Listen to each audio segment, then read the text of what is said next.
Typically on Veterans Voices, we bring you the stories of our nation's heroes who have already served their country, but this week we got several nominations for someone who is still on active duty. Sergeant First Class John Lanos is currently an Army recruiter here in Wheeling, but this is actually his second time on active duty. 7 News anchor Catherine Guyan brings us his story in his own words. I'm a soldier for life.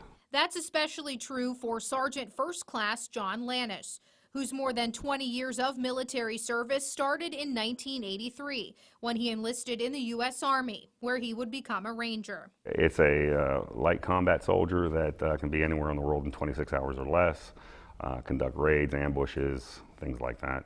And jump out of planes, in his case, more than 100 times. The first one isn't bad. It's the second one you start thinking about. As a Ranger, Lanos says where his service would take him was unpredictable and all over the map. You never know where you're going to go.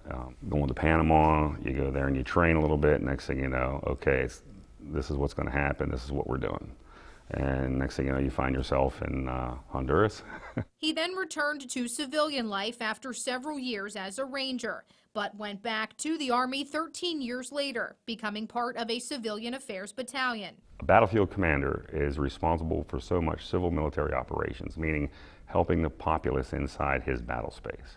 Spending nearly 2 years in a combat zone in Baghdad. Actually, my civil affairs team, we were the first team to get a female clinic, medical clinic, built from the time we got there to the time we ended. We did a lot of other projects too for a lot of smaller communities and things like that. I know that we did a lot of good for a lot of people.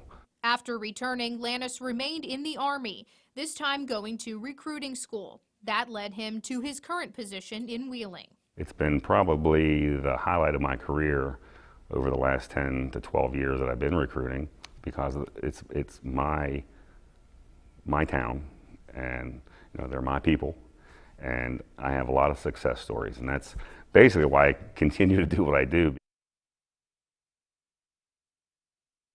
And Lanos has a passion for the Army that really came through in his interview, and he had many more stories to share about the camaraderie he formed with his friends that he still has to this day, a few humorous stories from Ranger training, and more about the great work his civil affairs team did. And you can hear all about that in a digital exclusive over on our website, WTRF.com.